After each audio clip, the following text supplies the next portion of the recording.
orden jurisdiccional, cómo es que se utiliza, cuáles son las herramientas y sobre todo pues cómo es que se pueden ejecutar. Cabe mencionar que el control de constitucional es un medio que nos va a ayudar precisamente a que respetemos y a que se cumpla sobre todo el ordenamiento máximo que tenemos en nuestro país, que bien conocemos es la Constitución Política de los Estados Unidos Mexicanos. Junto con ellos, recordemos a la par, tenemos también a los tratados internacionales que nos van a ayudar mucho en materia de derechos humanos,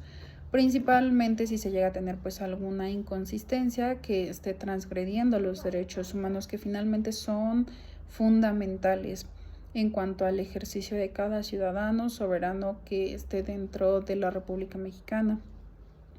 En este aspecto, el control de constitucional bien es una herramienta que nos va a ayudar, como ya lo mencionaba, a velar que nuestros derechos no sean transgredidos y en caso de que lo sea van a haber medios por los cuales se nos va a ayudar a que se cumplan, a que finalmente apelemos por que se nos estén respetando de manera adecuada y conforme a lo que nos marca la ley.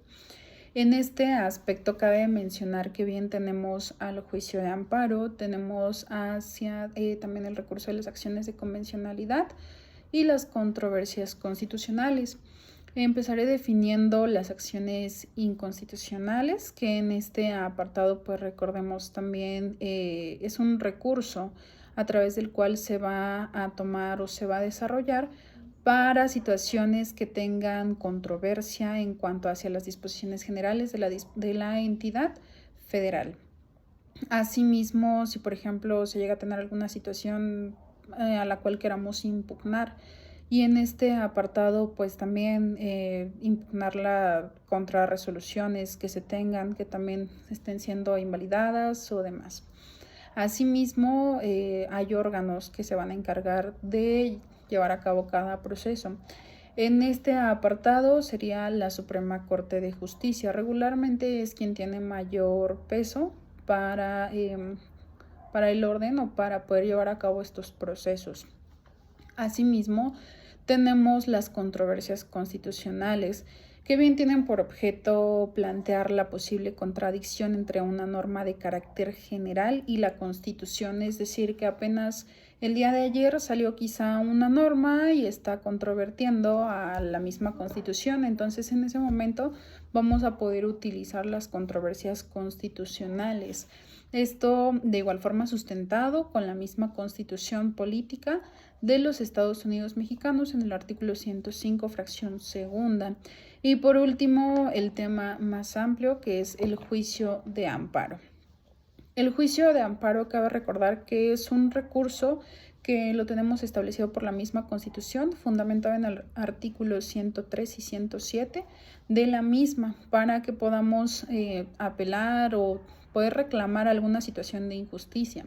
En este apartado son dos aspectos, precisamente dos tipos de amparo que de los cuales vamos a hablar, que es el amparo directo y el amparo indirecto. El amparo directo, por su parte, va a proceder en contra de sentencias que pongan fin a algún juicio o de alguna resolución que ponga fin a alguna controversia de la cual ya previamente hayamos tenido pues cierto proceso. Asimismo, tenemos el amparo indirecto, que por lo regular aquí es cuando ya transgrede hacia alguna cuestión de derechos humanos, hacia alguna situación pues vaya de vulnerabilidad o de violentación hacia los mismos derechos y garantías que pues precisamente se van a asegurar en nuestra propia Constitución Política de los Estados Unidos Mexicanos, como bien ya lo mencionábamos. En este apartado del juicio de amparo, cabe mencionar que pues tiene su historia en el año 1841, cuando en Yucatán un personaje muy importante llamado Manuel Crescencio Rejón fue quien estableció, o más bien a quien se le conoce como el padre del amparo, porque finalmente fue la primera persona que empezó a instaurar todos los derechos del hombre, así como sus garantías. De hecho, anteriormente, pues al amparo se le conocía más como ese recurso que iba a asegurar las garantías. Posteriormente tuvo una reforma y se le considera ahora no garantías, sino, o bien, se tiene más un enfoque hacia los derechos humanos.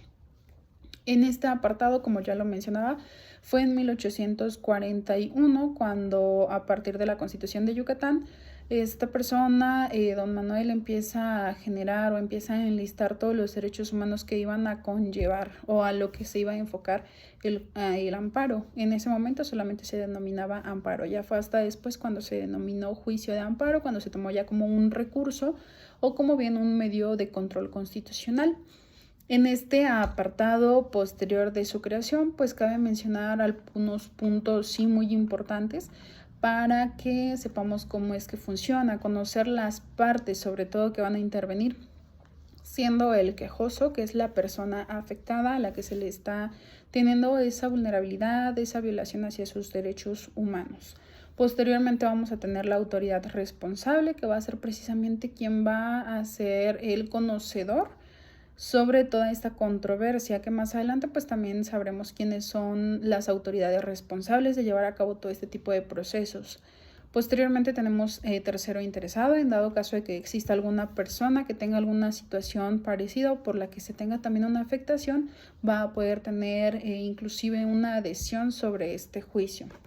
Posterior a esto tenemos al Ministerio Público, que recordemos que también es una figura que a su vez pues da fe, da valor hacia todos los hechos presentados y hacia lo cual se está recurriendo. Esto al menos en la parte que va a conllevar de quiénes son los integrantes sobre el juicio de amparo o quiénes son las personas que van a intervenir. Asimismo, el quejoso inclusive pues tiene un periodo de 15 días hábiles para poder presentar su escrito, su queja precisamente o su denuncia para que pueda proceder el juicio de amparo. Asimismo, pues se tiene el fundamento en el artículo 17 de la misma ley de amparo, que también se van a poder extender ciertas cuestiones en cuanto a tiempo para poder ingresar esa demanda de amparo, precisamente cuestiones, por ejemplo, que afecten privar total o parcialmente la misma propiedad, la posesión, alguna cuestión de derechos humanos o inclusive que estemos hablando de cuestiones como deportación, desaparición forzada, cuestiones que son más complejas a su vez. De esta manera pues es muy genérico. Posteriormente me gustaría hablar sobre la competencia, que era lo que les mencionaba de las autoridades responsables, que son los encargados de llevar a cabo estos procesos y sobre todo de resolverlos. ¿Quién va a amparar y a conceder la justicia hacia la persona o hacia el quejoso? Mejor dicho, en este aspecto podemos hablar bien de la Suprema Corte de Justicia de la Nación, de los tribunales colegiados de circuito, inclusive los tribunales de apelación, que también son colegiados, los juzgados de distrito, por supuesto, como los órganos jurisdiccionales de los poderes de justicia de cada estado. Pero bien cabe mencionar que en diferentes cuestiones, pues estas autoridades pueden llevar a cabo el cierre sobre nuestro juicio de amparo, a lo cual nosotros denominamos como sobreseimiento, que bien puede ser que una persona pues conceda el perdón, puede ser que inclusive una persona fallezca, que lo haya presentado de forma extemporánea, lo cual pues va a conllevar precisamente el que se termine este juicio del cual estamos hablando y del cual estamos solicitando y queremos que la justicia federal nos proteja y nos ampare. Entonces, en este apartado de igual forma, al menos el tema es muy extenso. Posteriormente estaremos dando otra explicación para que también sea más entendible. Fue ahorita solamente la presentación del plazo del todo lo que conlleva en general el juicio de amparo, pero si nos enfocamos hacia temas de amparo directo, amparo indirecto y con enfoques hacia ciertas materias, en mi caso el interés o la rama de interés siempre ha sido fiscal. Entonces, si lo enfocamos hacia esos apartados, pues va a conllevar muchísimo más. De momento, agradezco la atención, esperando sea de su agrado.